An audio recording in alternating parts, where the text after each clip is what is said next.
Hello and welcome to Trad Jazz Today. Dan Zeilinger has been a world-traveling trad jazz musician for the past 40 years.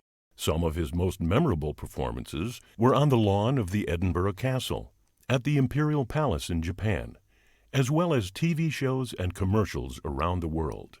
Dan has met many people during his career and has spent many hours on and off stage with these musicians, talking about jazz, life, and more. Some are touring musicians, some are theme park warriors, and some are casual musicians who play on weekends with their friends. They all have stories worthy of a movie script, and through these interviews, Dan will be sharing them with you. Now, Dan Zeilinger.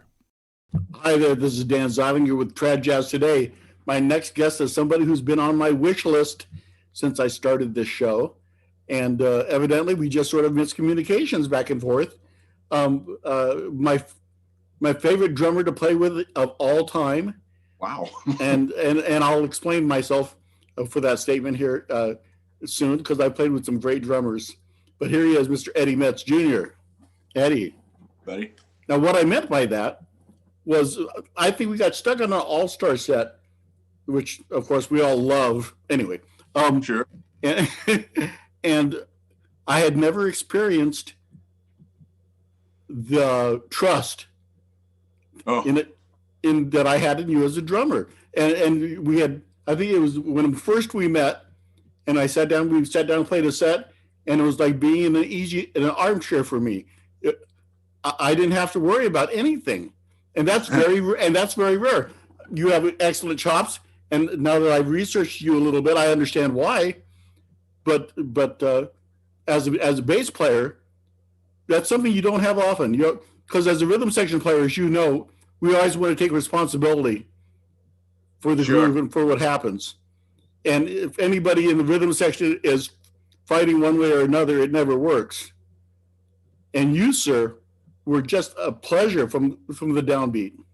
Oh, thank you. It comes from a lot of years of my dad, who was a piano player. A lot of people knew him on the circuit. I remember him with the Bobcats. Yeah, he took over that band. That was consumed the last 15 years of his life, happily. I don't mean to use the word consume, because sometimes that can be a bad connotation, but he was so much into that band for the last 15 years till he passed away. Unbelievably, 2009, he passed away so long ago. And growing up as a little guy, watching him at the piano and just smiling, playing with other musicians, when they were playing, he would look at me and say, "Hear that? Try and copy that." Or play a record for me and say, "Here, listen to this. This is Nick Fatul. Listen to this guy." Or this is the drummer from the Crosby band, whose name unbelievably escapes me, Ray Baduke. There you go. Listen to him. He goes, "And on that out chorus, 2 and 4 on the snare drum. Just give me that backbeat. You don't need to do anything else." And that's all anybody wanted to hear. So I had very early on wonderful instruction on how to play this music. Yeah, I was, like I said, I do a little bit of research on everybody that I interview, even as well as I think I know them. I was surprised to find out some things about Dendel, and I've known him forever. But it's very obvious in your playing that you are a jazz player. That may sound simplistic to a lot of people who are listening, but I don't mean it to be. I've played with drummers who came out of rudiment backgrounds strictly, or went through the school system and learned whatever they learned, but they never quite got the jazz thing together. And it's hard to explain that beat, that separation of limbs and how they're timed is a hard thing to explain. I just go back to, I was very fortunate as a very young child, maybe even before I was born, be listening to the music in the womb of my mom, who also was a musician, and her family was also musicians. What was her instrument? My mom played the bass, upright. Oh, cool. She was the only girl from her high school. I think it was her I think it was her senior year, Central Catholic High School in Allentown, Pennsylvania. The only girl to make all-state girl orchestra that year. Did she also play jazz bass, or was it strictly classical? It was strictly, classical based. Her brother was a professional bass player in New York City for a long, long time. He was the first chair bass in the American Symphony for 15 years. Wow. Held the seat on Broadway for the show Annie for the whole run. He was the principal bassist there. And Godspell, the original Godspell off Broadway, he did. And so he did a lot of things, the revival of Oklahoma, the revival of King and I. He was very active in the New York scene, and now runs a small chamber orchestra with lots of backing in the Village. Now, did this musicality go back even a generation further? Your grandparents, were they involved in music? Father was a bass player. This was all taking place in Allentown, Pennsylvania, where they lived, where I was born. Pop, as we called him, Paul Tiny Kulowich, was 6'4", all of them. And he had a local orchestra with his brother Herman, who played the accordion.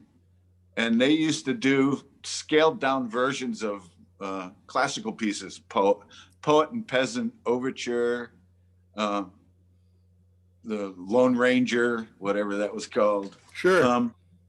And they would play all kinds of things around town. But he also was an MC, master of ceremonies for a lot of things in that town, big parties. And he was fluent in the language of Pennsylvania Dutch, which is German and Dutch combined with English.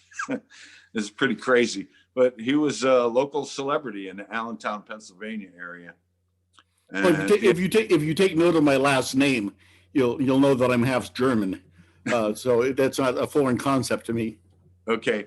The other half is Filipino. We don't need to talk about them. That's okay. Filipinos. So yeah, it comes from both sides. Now my dad and from his family, who were from a town called Bath, Pennsylvania, about 10 miles away from Allentown. He was the only musical person in his family. So my mom and my dad hooking up, and my mom having such a vast background. I mean, I could tell you more stories. That my grandmother on my mom's side was one of the youngest of 13. Wow. With the last name O'Donnell. So you know why they had 13 kids. Right, and no TV. Oh. Well, that too.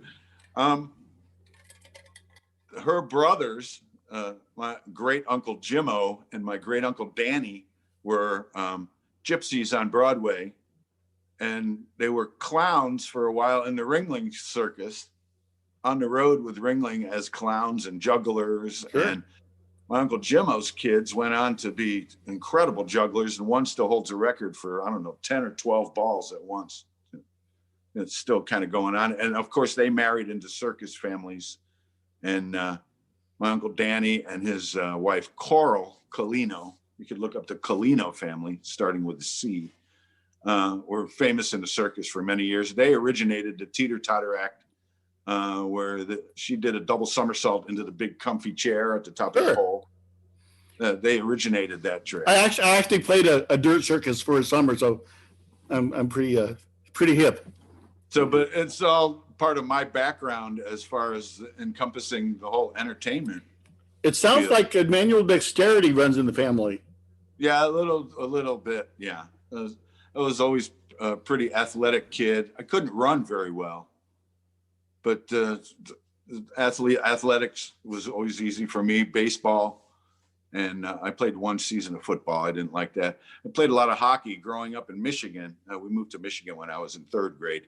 I played a lot of hockey there. So, but the drumming thing just kind of was a natural thing for me. Growing up in that part of I'm sorry. I was going to say, growing up in that part of the country, you had to avoid people trying to recruit you in the drum and bugle corps, I would imagine. No, I had none of that. Oh, great. I mean, It's obvious that you started gigging, at 13, was it? Yeah, I got my union card when I was 13. Oh, my gosh. some of these guys impressed upon the union that I was the only one that could play in this band properly. And so it's a special dispensation. That's wonderful. Yeah. So joined the union at 13. My first gig was actually on TV, on the morning show in Detroit on Channel 7. We had to get up and drive. Oh, me and Dad, we had to get up at 5 a.m. and drive to be at the studio by 6 to be on the air by 7. It was one of those things. Yeah, hurry up and wait. We played 2 songs. We played Rubber Ducky from Sesame Street, because that was popular at the time, and another Dixieland song, maybe Dr. Jazz, where somebody could sing. But we were in our pajamas. We played in our pajamas. Amazing. And that was a band from a local place called Bimbos, which was actually the series. That was the guy's nickname. There weren't a lot of bimbos hanging around there. It was a pizza. It was your father's mustache copy in Ann Arbor. Pizza and beer and peanut shells on the floor, you know. And Dad worked there regularly in Ann Arbor. He had the Fridays and Saturday nights and the Sunday afternoon children's shows. Now, did you end up playing in any of the school bands growing up? Ann Arbor Huron junior high school. I actually started trumpet in the 5th grade. I was already playing the drums, and I had been taking piano lessons from the age of 5 because of my dad. So piano, age 5 to 12, I took piano lessons, but also started trumpet in the 5th grade because Dad had played trumpet and we had one there. He goes, "You can play the drums." You know, I was already sitting with him playing tunes. He said, "Pick up here, try this trumpet." You know, so I stuck with that for a while. Then I switched to baritone when I got braces with a bigger mouthpiece, and then completely to drums and when I went to high school. Oh, okay. Yeah, 4 years of marching band in high school. I'm sorry. 3 years of marching band in college at Eastern Michigan University, which was right near Ann Arbor. And then I flunked out and became a full-time musician, which is another story. You know, there was a whole year, my 3rd year at Eastern Michigan, where I only went to band class. I went to jazz band, and I went to marching band, or in the fall it started, in the winter we started concert band. And I identify. I understand. My academics for a whole year, and so they kicked me out, which at the time was an awful thing because that kind of separated me from my dad and my mom, who were kind of saying, you know, "You're going to do what we want you to do because we're paying the bills. We're paying the tab for you to go to college," which at the time seems crazy now because I was a full-time student taking 15 credit hours, and I think the tuition was $500. Yeah. You know, we all remember those days. And books were $20 or $30. And, you know, now it's incredible now what the kids have to pay to go to school. Oh, I understand. But yeah, that's how I flunked out. And Dad said, "Okay, you're on your own." And I went, "Great." And I got a job working construction, and then went back to college the next semester after laying off and got straight A's as a music education student, because that was the only music class they had there. Was Eastern Michigan was an education school, teachers state. So I went as an education major. I took clarinet class because I already understood brass instruments. So then I got some woodwinds under my belt, and of course theory and sight singing and all of that stuff that went along with music education majors, which never was really a problem for me. So what interval is this? It's a minor sixth. Well, wait, you're a drummer. Yeah, well, I took 7 years of piano. So it certainly does explain your musicality, sir. It really does. You know, I consider myself really fortunate in that I kind of learned music, jazz music, starting with early jazz, 20s and 30s. That's what Dad listened to, you know, and then the 40s and the big bands and all of that stuff. So I kind of learned it in increments, starting with Dixieland and then moving to the next thing. And then I was 21 till I even heard of Art Blakey or any kind of bebop. I was a big band guy.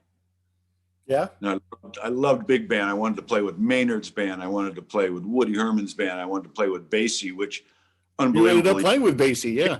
yeah, it came true for me, which was an unbelievable experience. I learned more in 3 months on the road with Basie than I could going to school for 10 years. You got to tell me what that was like and what you learned from Freddie Green and all those guys. That was amazing. First off, I'll say how I got on the band. After I flunked out of Eastern Michigan and became a music major, then I proved to my dad that, oh, maybe he does want to be a musician. And I wanted to go to William Patterson in New Jersey, where they were living at the time. So I moved from Michigan after working my first full-time job for 6 months at the Grand Hotel in Mackinac Island, northern Michigan. I was in the house band there, and we had 7 nights a week for 6 months.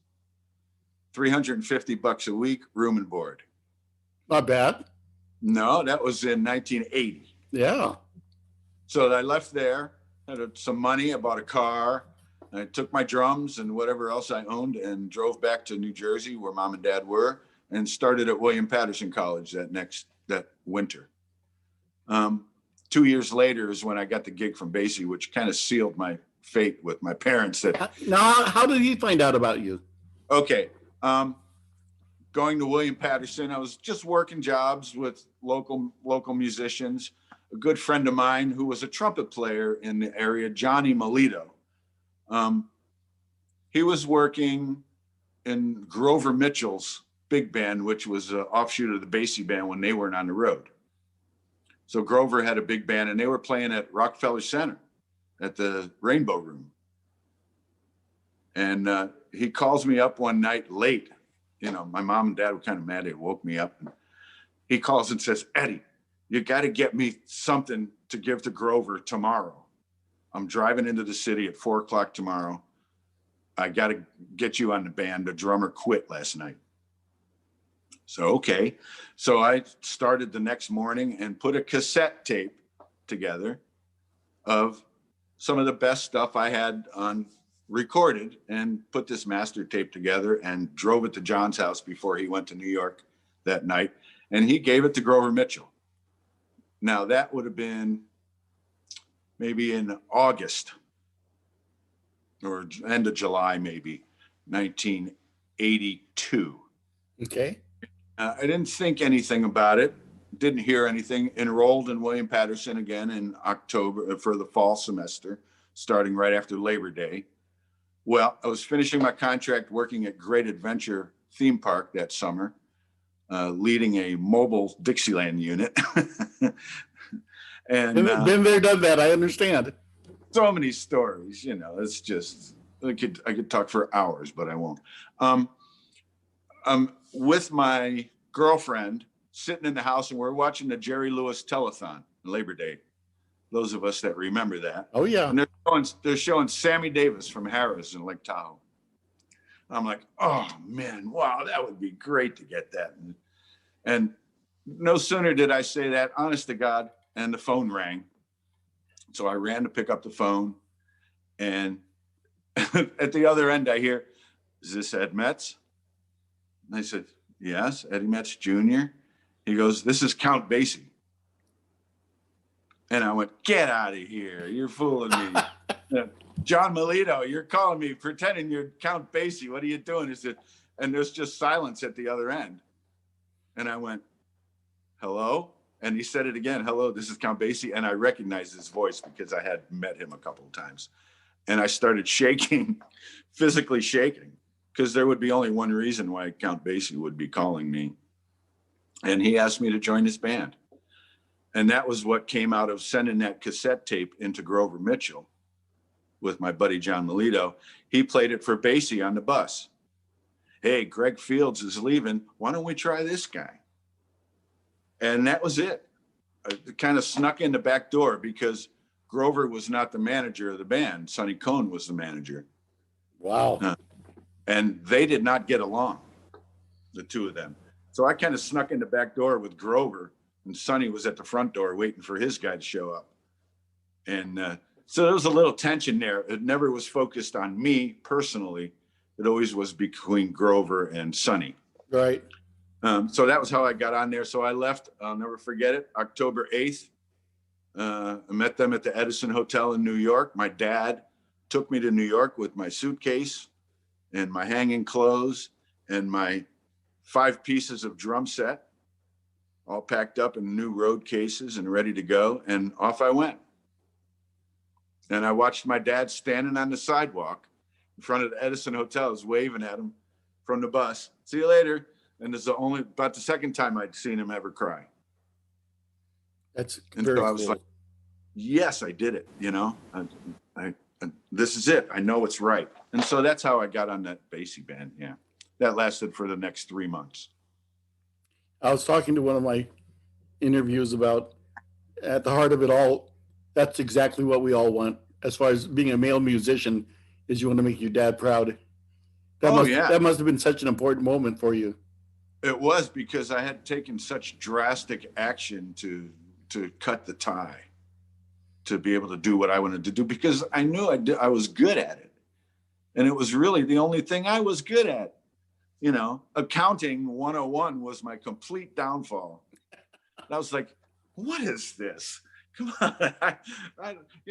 Sorry, I can't do this. I understand. So I just started smoking weed and not going to class and going to band and drinking with my buddies in the dorms. So it was when you're that age, you're kind of pretty flexible as to things that go on, and you always find a way to survive and get your next meal. And remember, I grew up in Ann Arbor, which was only 5 or 10 miles away. Sure. I had neighbors that I still went and did my laundry at their house. So they took me in. I think my mom made a little phone call and said, you got to help Eddie. He's been thrown out of the dorms and you need to help him. And so I got a call from them and said, why don't you just come in here and stay? So I did. Now, was the Basie band welcoming? How did you fit in? Oh, yeah. So fast forward 2 years from when I left college. Yes, they were very welcoming. Cleveland Eaton was playing the bass at the time. He became a real good buddy of mine. He explained a lot of stuff musically. The lead trumpet player at the time was a guy named Dale Carley, who's from Silver Springs, Maryland. He doesn't play anymore.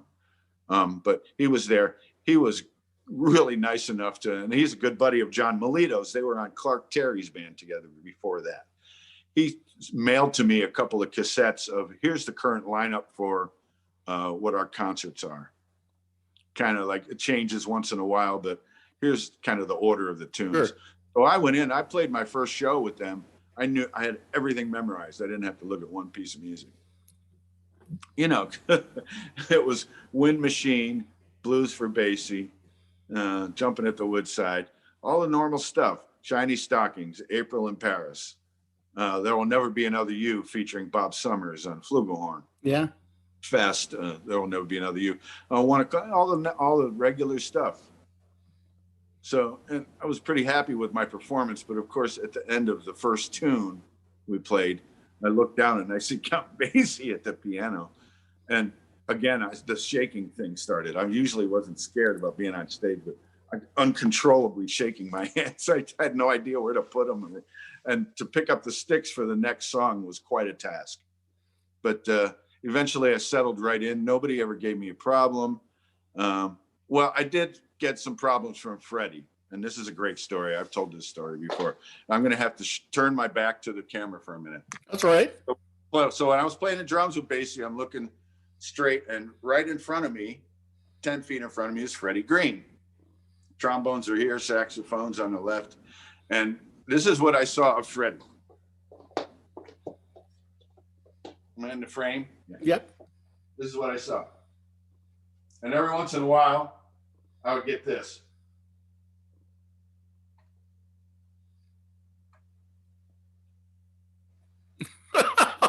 He'd go back to playing. Not a word, never. And so I asked Dale on lead trumpet, why is Freddie turning around looking at me? He goes, who knows? Nobody ever knew. He goes, don't approach him. He goes, you'll find a time when it's appropriate to say hello or whatever you would like to say to him. There will be a time. And sure enough, we were in Toronto and we got our keys for our rooms. And I went to the elevator with my suitcase, and I got in the elevator and saw someone coming around to catch the elevator, and it was Freddie. And so it was he and I in an elevator for about 7 floors. And I just told him, Mr. Green, Freddie, it's an honor to play with you. I don't know what else to say to you. Thank you. And he said, okay. And he walked out of the elevator. That was it. This is the extent of my conversation with Freddie Green. Wow. So, I know, but never had any bad words from anybody. No, never any kind of racial stuff at all. Yeah, I wasn't expecting that necessarily. I was just wondering, I mean, it being the new kid in the rhythm section, must have just, I would have panicked.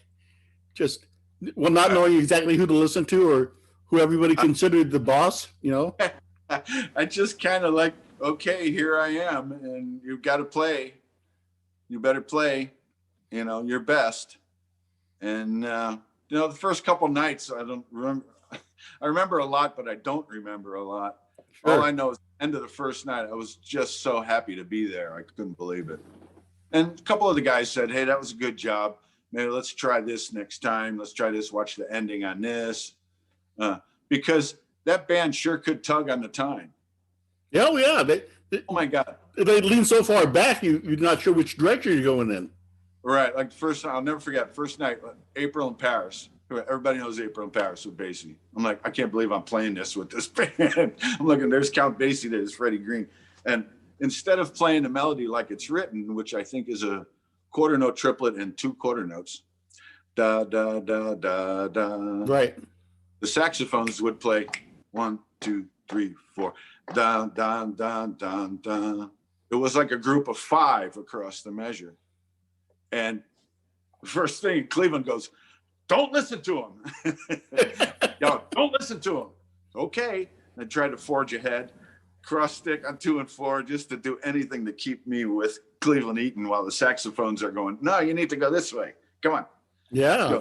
So it was quite, like I said, quite the education. Yeah, I used to listen to recordings of the Basie band and even the Lunsford band. And they were just so far behind, so far on the backside of the beat. Right. It'd drive you nuts. Yeah. And so I try and explain when I was teaching at the camp, teaching is not my main thing, but I used to try and teach the kids, especially in the rhythm sectionals, that to think of the beat as maybe a yard long, where at 18 inches in the middle is the very center of the beat. Some guys play in front of the beat a little bit or a lot of it. And some guys play behind the beat a little bit or a lot of it. And so if you think of the beat as that long, you just kind of stay in the middle. Yep. And let them do what they want. And I will say another thing. I never had to worry about my time. It's just there. I never had to play with a metronome. I never had to do any of that. And in that, I'm really fortunate and blessed. I think that's one of the reasons you swing so hard.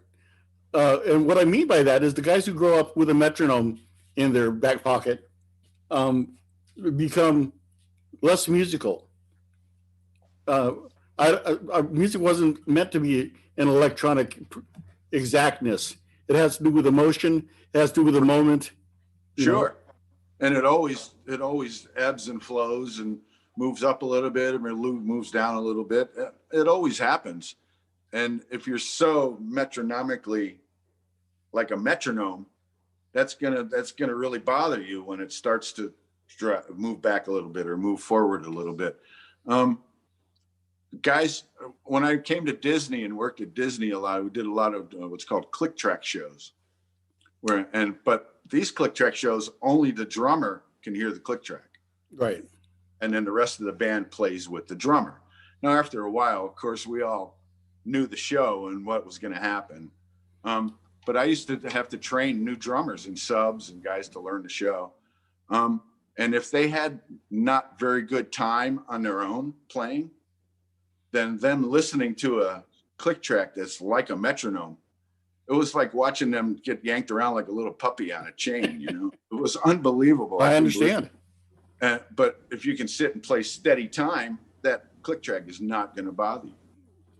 It's funny. I was actually sitting up behind Vinnie Colaiuta in a Billy Joel concert, and he had, they have a light that kicks off tempos quite often. He had his own little clicker, and I was just really fascinated by that.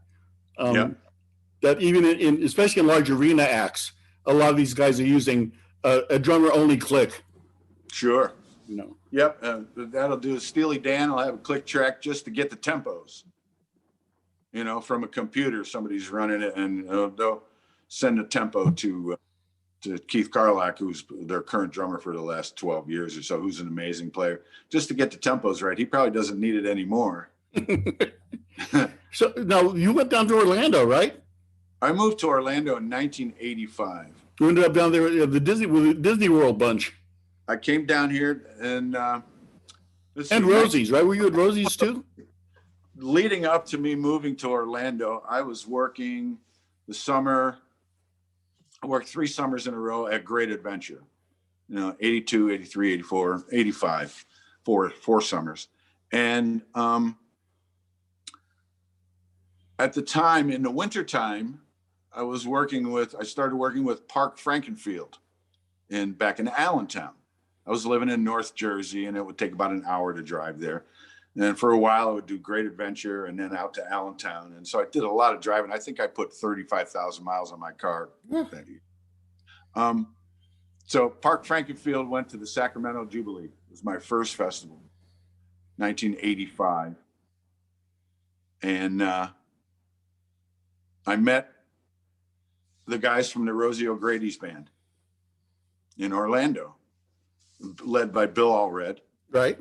Whom I had known before. My first recording ever was a recording with 2 trombones, Bill Allred and the late trombone player, Al Winters from Detroit. And my dad was on piano. I got on that record because the drummer got lost coming from Detroit. Mel Fudge, who was another one of my great teachers, taught me press rolls and all the old style. He got lost on the way to the gig. And so my dad came and actually yanked me out of high school that day. And took me to the studio, just sprang it on me. Okay, we're going to record today. So that was a record with Bill Allred. So I knew Bill Allred from that, but that had been 11 years prior to that. Okay. So then I also met Terry Myers, who's one of my best buddies. Saxophone I've interviewed Terry for this show. Okay. Davy Jones, cornet player, who ended up playing with the Black Dogs. Right. And Davy was more responsible for getting me to come to Orlando than anybody. Davey grabbed me after seeing the Park Frankenfield band and goes, "Who are you and where do you live? And you need to move to Orlando." And I said, "Well, it's funny that you mentioned that because I'm looking for something different. My wife was pregnant. I had a new wife and she was pregnant already. And Park Frankenfield was moving to Florida. Okay, the Florida thing went off on my head. Not that I was planning to work with Park. He was one of the best people I ever worked with, by the way. He was amazing as a leader. I don't know how he kept all the work going, but he did. And so I made a trip to Florida, September of 1985. And in November, and I had set up a tryout at Disney. So Davey took me to Disney and I played this little Dixieland tryout, They give me the Dixieland tryout. Oh boy, that's a stretch for you. They didn't make me sight read a big band chart or anything. They stuck me and we played Lady Be Good. I'm like, can you give me something hard? Yeah. And so they were like, okay, if you move here, we'll get you what they called status. We'll get you your ID and we'll get you on the books and everything. And so in November of that year, I came down and reserved an apartment. In December of 1985, my brother and I drove the 30-foot U-Haul, towing a car down here, and my wife and new son flew down after that. And that was it. That was December of 1985. I got status at Disney. I started working at Circus World, and I started to meet everybody in this town. And I'll tell you what, I couldn't believe the talent that I met when I came to this town. And it was only because of Disney. Oh, yeah. Yeah, Rosie O'Grady's had something to do with it, and there were great players down there too. It was unbelievable. Of course, Dave Gannett came up through those ranks, and Davy Jones. I've talked to Jim Mayhack too. Yeah, there's a Rosie O'Grady's guy, from the old days. So I experienced that and working at Disney, and eventually landed a full-time job at Epcot, playing for dancers. And then I got into click tracks and all of that, and kind of became the all-around guy there for a long time. And then the Black Dog started in '89, and that ended my career at Disney for a little while. Well, because it looked like it was really going to take off. Oh, it did kind of. Well, it did, but we never got it to the next level that it should have gotten to, which was getting a manager and an agent. And What? I envisioned that band opening for major rock acts. Oh yeah. I really did. And it was because, not because of one reason, but if I had to pick one reason why that band was really successful, it was because of the rhythm section. Yeah, well, I talked about that with Dave this morning. As you know, for those who are listening to the interview now, I interviewed Dave Gannett earlier. And, he was saying what he thought made that band special. And I said, I got to tell you, Dave, I think what made that band special was just testosterone. Was pure, unadulterated testosterone. It was a rock band in that circus. Any available female under 40 years old was around that stage anytime I looked up. Well, there also were grandmothers dancing with their little Yes. grandchildren. Okay. Going to Sacramento with that band was an unbelievable experience. I remember playing a Firehouse lot on the old, what they called Carnegie Hall. Yeah. Which was an old rickety stage on wheels, and somehow it stayed up. And we were playing a Firehouse lot on that stage, and I thought it was going to collapse. I really thought it was going to collapse. The whole thing was moving. Yeah. But to look out, it was 1,500 people, and I looked up. If you'd played Firehouse lot, you knew it was a parking lot down. Right. Looked up, and there's all these people lined up waiting to get in. I'm going, what the hell's going on here? And nobody was leaving, so nobody else was getting in because they were at capacity. People were trying to sneak in. The musicians were trying to sneak in the musicians' entrance. They weren't letting any more of those in. Well, that's how I got in. Yeah, before they shut that down too. It's like, we can't let anybody else in here. And it was like playing a rock and roll show. I used to have to change my clothes afterwards. The thing about that band was the versatility of the styles. Also, we could play a 20s thing note for note. Yeah. We did a couple things like that. The musicianship was unbelievable. And then we'd just release on a Dixieland standard, take like That's a Plenty. And what we used to like to do was, we said in rehearsals when we would rehearse, God, everybody tries to play everything so fast. I'll go hear a band and they're playing That's a Plenty, and it's like, that's fast. So we took everything and we started playing That's a Plenty, like dun dun dun dun dun dun dun dun. That is a stomp. And it was like a stomp, yeah. And we'd see everybody get up, start dancing or moving around or whatever. And we was like, okay, that's it. And the things that we played the same in that band were from the recordings.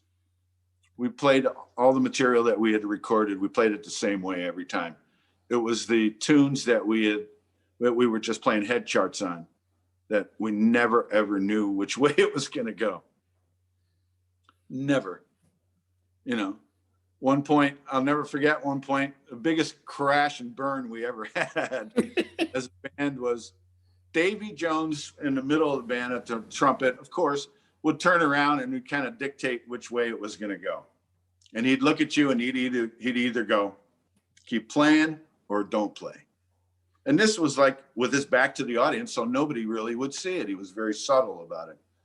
He'd look at Tom and go, you play. And he'd look at Bob Leary and say, you play, everybody else out. And it would go to banjo and piano. Just the bottom would drop out. And people would go like, how are you guys doing that? So, oh, it's a secret, Well, that was the secret. We were all willing to go along with what the next step might be, even if it failed. But the biggest crash and burn was we got mixed signals from Davey one time. Half of the band heard drop out and half of the band heard drop out. So everybody dropped out. Well, who kept playing?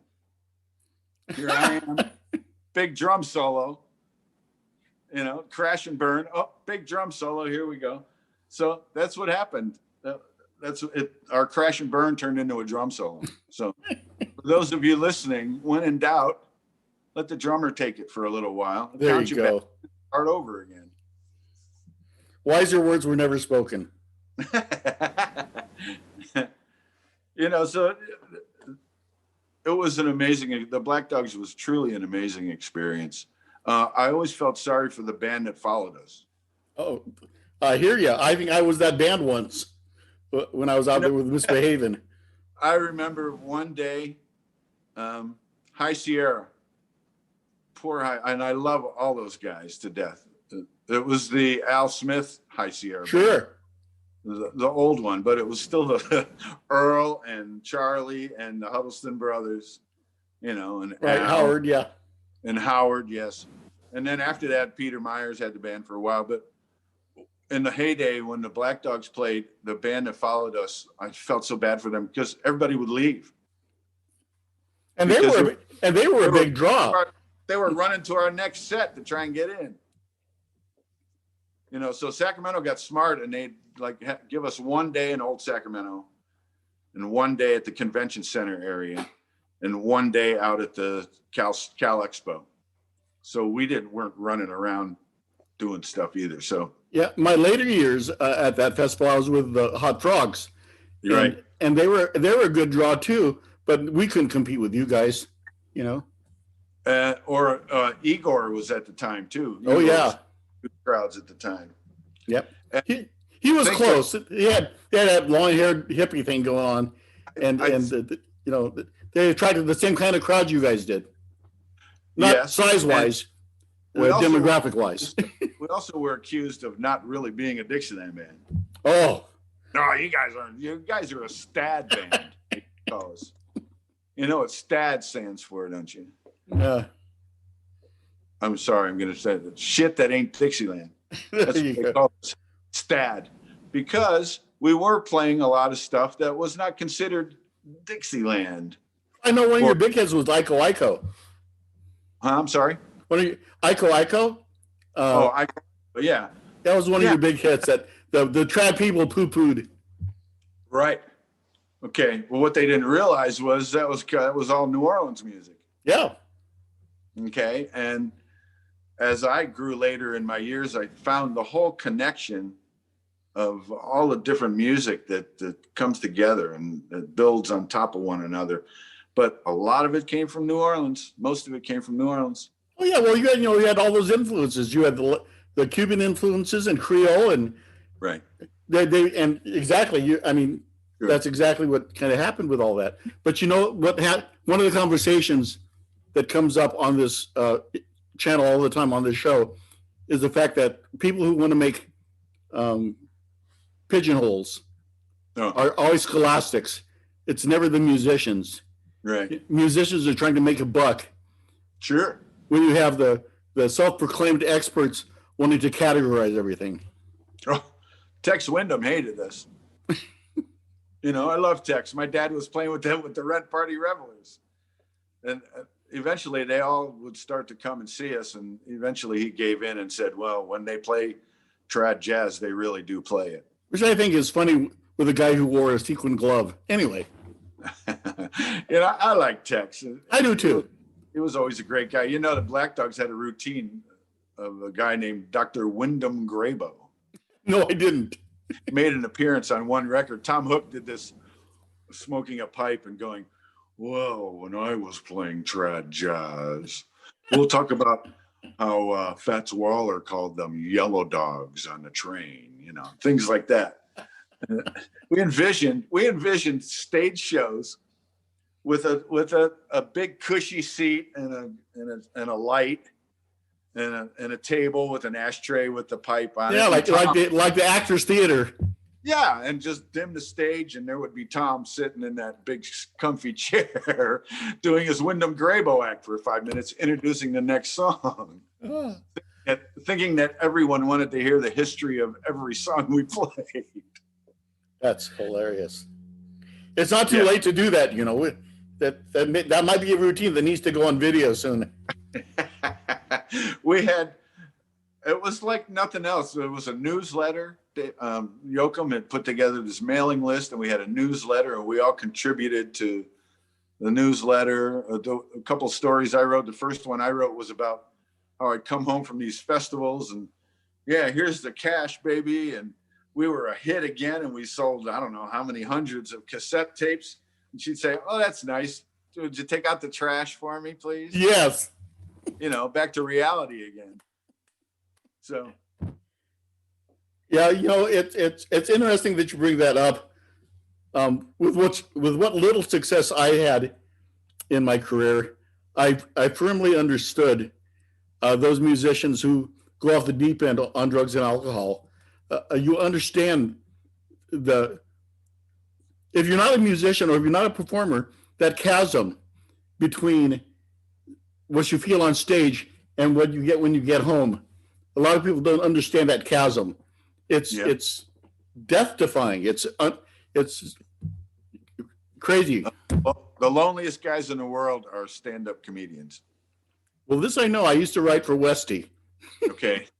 Yeah, but he wasn't lonely. No. But I've written for comedians before. Sure. And they are trained.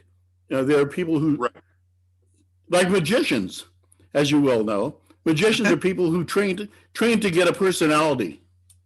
Right. Often. Yeah. The stage presence was one thing that the Dogs had that a lot of bands didn't have. We weren't afraid to do anything at the time. Young and willing and able to just sacrifice whatever it was to entertain the people. Well, you took Disney entertainment training and did it for adults. Oh, yeah. Yeah. And we all knew so many routines, old routines from working at Shakey's or at Father's Mustache or at Bimbo's, like I did. We all knew the routines and the jokes, and if somebody didn't shout out the punchline, somebody else would. Or if somebody didn't set it up, somebody else would. And Bob Leary was a master at that too. That's what was great about having Bob there. And sometimes we get to a point where like, what do we play now? Bob goes, "I got it." And he'd just start playing. We'd be like, okay. Now, when the Black Dogs broke up, fine, we broke up. Big goings on about the Dogs breaking up. And then we did a couple of reunion things. One of them we did was in Victoria, which was one of my very favorite festivals. Oh, yeah. Victoria, Columbia. I loved it there. I still have lots of friends there. I almost married a girl there after I got divorced, but she was too far away. That's besides the point. We noticed at the opening ceremonies at a lot of festivals, people were now playing Mardi Gras music like we used to. Ico, big bass drum, anything, turn it into a Mardi Gras tune. Sure. So Bob Leary goes, okay, they're expecting us to do some big wang bang Mardi Gras thing. We're going to go out and we're going to play Bill Bailey. Strict 2-beat. I'll do the verse by myself. Oh. In front. Nobody hardly knows the verse to Bill Bailey. You know it, of course. Oh, yeah. Yeah. And I watched from the stage as we started, and he's singing the verse. And the musicians that were there hanging out, waiting to see what we were going to play, I'm looking at them, and they're all starting to go, what are they playing? What's going on? What's going on? He's playing a banjo. What are they going to do? And then they start going, Bill Bailey. I see their mouth. Bill Bailey. They're going to play Bill Bailey? And they couldn't believe it. And we played Bill Bailey, 2-beat for 3 minutes. Thank you. Goodbye. That was the opening ceremony for the Black Dogs. So everybody else was playing Mardi Gras, and we went the opposite direction. We almost thought about getting vests and garters and hats.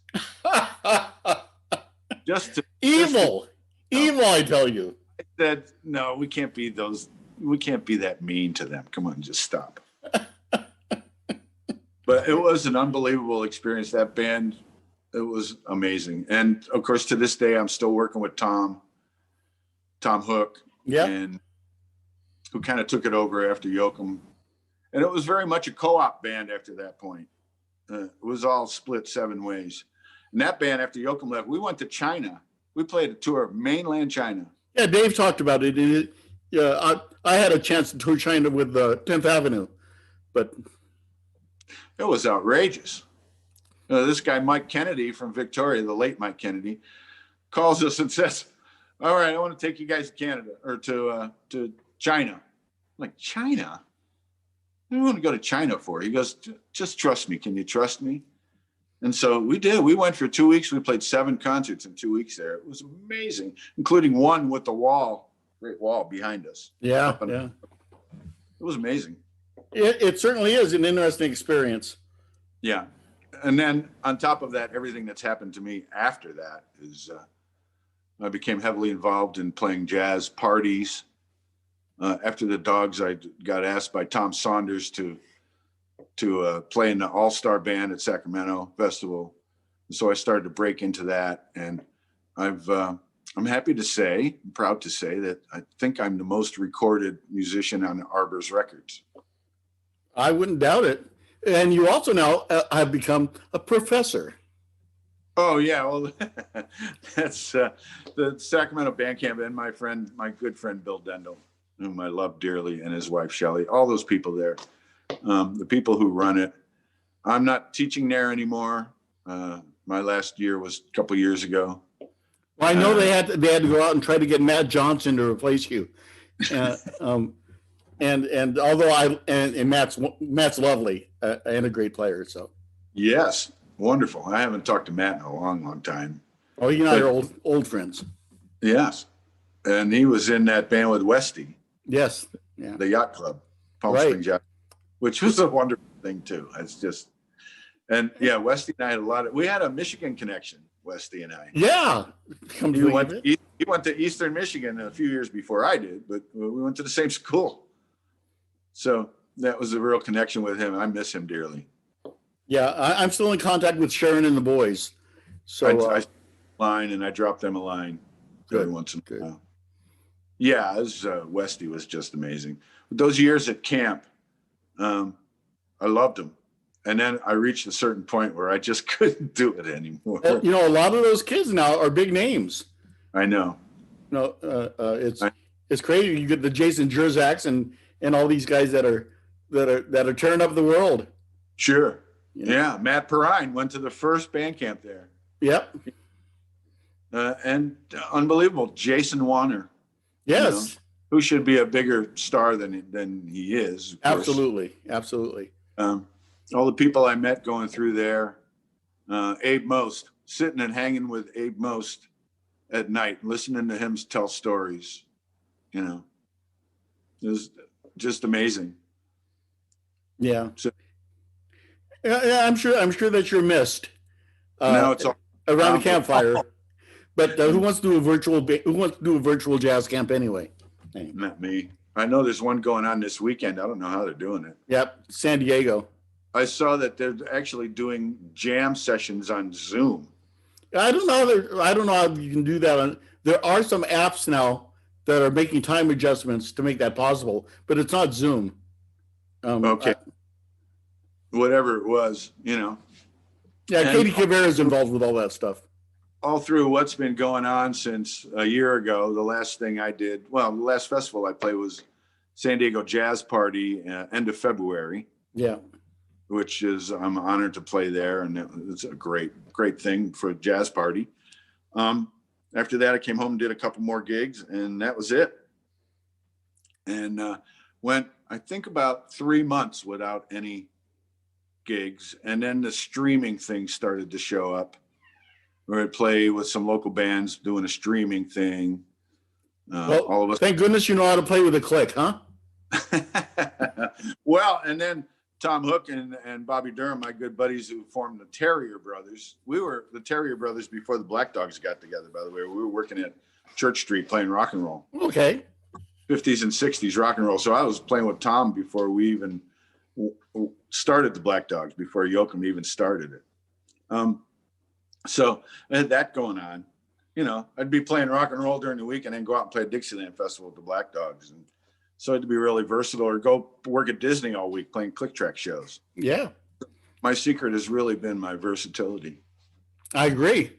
And like I said at the beginning of our interview, one of my all-time favorites, sir. Thank you so much for doing this interview, finding the time for me.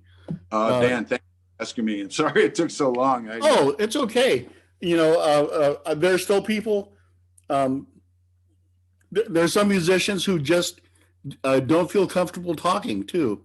So, but I'm persistent, and I'm trying to archive all these personalities and this style of music. I'm just hoping to help make the idiom survive, you know? Well, I think it's helping. Well, we can only hope. All right, sir. Have you got anything to plug? You got any product to sell? No. The Terrier, you could go see Terrier Brothers Music on YouTube. We have a YouTube channel. You can see all of the a cappella videos that we've done since May. Okay. I think there's a dozen of them. So yeah, you can subscribe to, you can go to Terrier Brothers Music on YouTube. Great. Other than that, I'm on Facebook as Eddie Metz, and anybody, right, drop me a line. Hopefully we'll get all through this and maybe things will start back up again. Well, I will drop you a note to let you know when this interview airs on YouTube. Okay. Great. And thank you once again, sir. Well, I want to thank you too, Dan, for doing this. And I want to say hi to everybody that I haven't seen in a long time. Yeah. And, Well, it's a lot of people. I've interviewed over 75 people now. I see that. And you know most of them. I'm sure. All right, so that's for sure. Thank you, Dan. Take care now. All right. Bye-bye. Bye. Thank you for watching Trad Jazz Today. Dan posts new interviews every Monday, Wednesday, and Friday.